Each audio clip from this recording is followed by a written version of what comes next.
Ayan, good morning. Shoutout muna tayo kay Kikoy T1002. Ayan, at yung mga kasama nga naman natin sa WSP na GC.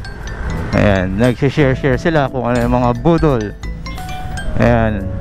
Siyempre, wag natin kalimutan yung ating pinakamasipag na admin, si Aero. Lagyan natin pangalan natin dito, Aero Alagdan. Ayan.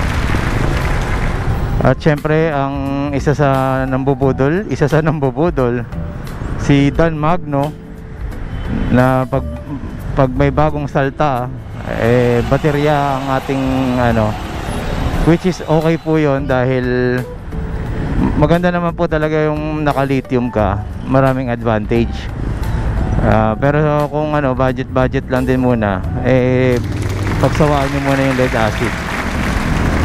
Ako po, okay naman po ako sa lead acid din, kaya lang nabigyan lang tayo ng pagkakataon makabili. Wala pang 20 okay na magkano na po battery ngayon, mahal na po ngayon so hanggang ngayon gamit po natin yung lithium. Pero yung lead acid natin lang po siya, nakaantabay, dahil nga inoobserbahan ko rin tong lithium, kasi ang lithium kapag siya po ay nagka-problema, parang shutdown siya, hindi kagaya ng lead acid, unti-unti siyang babagal, pahina, diba? Pahina siya ng pahina, palobat. So ganyan po yung difference niya. Pagka si lithium, lobat talaga, as in drop, tulak ka talaga. Si lead acid, gagapang ka hanggang sa kaya niya. So syempre may mga kanya-kanyang paraan kung paano paggamit ng lead acid saka ng lithium, sa mga laptop, lithium po tingnan nyo po yung mga laptop, diba? Pagka binuksan nyo, pagka lobat talaga, ala na, ayaw na, hindi na siya kahit para gumapang pa, kasi nga po yung mga ganon lithium, anytime naman pwede nyo siyang i-charge agad, lalo na pag may BMS, mas maganda. So yung lead acid kailangan pinapahinga mo, kasi kung hindi, lolobo yung baterya. Hindi man lumobo, swerte ka doon, pero yung lifespan naman ng battery bumabata. So mas bata yung niya pagpapalit. So ang lead acid sa sagaran, mga 2 taon siguro. Swerte mo pag naka 2 taon, pag medyo naalaga-alagaan mo pa yon. Pero pagka nakasagad ka, minsan wala pa 1 taon. Na-experience ko po kasi mga yan, yung isa nga po 3 months lang bumigay. Buti na lang may warranty pa, sakto. So ganun po yung mga tapos meron pa po kaming na gamit, naman 6 months lang din, hindi pa madalas gamitin. May tsampa po talaga ang battery. Kaya po pag bibili po kayo ng second hand, check nyo po maigi yung battery, battery tester nyo, yung may battery meter, tingnan nyo.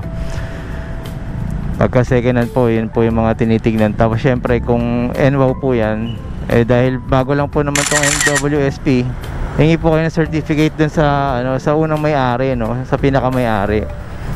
Kasi pagka nagpagawa po kayo ng lifetime service nila, hanapin po yung pangalan dun sa record nila. So pag naka-record yung pangalan na yan, kahit saan naman po dadalhin nyo, pwede po yan. I-honor naman po nila yung warranty na yan. Lalo na kung may po, nakakatuwa yung magpadaan, then tingnan mo to, pag yan hindi ka kanan, kay kamote. Galit din tuloy si kuya. Galit tuloy si kuya.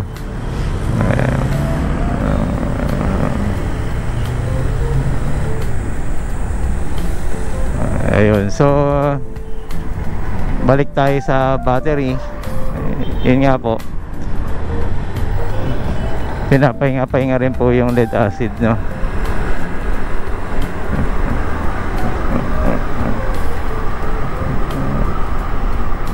kulit ng taxi, Uy, muwag ah. Matipid dito sa ano, ayan, magfi-free wheel ka lang. Yes! Diba? Ayun, so yun, pagka ano, bumili ka ng second hand, syempre kaya po bumababa presyo niyan dahil po sa battery. Mahirap po magtiwala kasi sabihin niyo pong ano, no, na ganito ako mag-charge ganyan. May tsamba po yan. Kaya hindi niya rin po masisi naman niya magbebenta dahil hindi niya naman po hawak talaga yung ano, lifespan ng ano, ng battery. Ayun, nandito na po tayo ngayon sa EDSA. Ang kulit ni ate, ano ba yun? Kasi naka ano siya, buntis pala siya. So yun, may ano, noise pollution dito ngayon.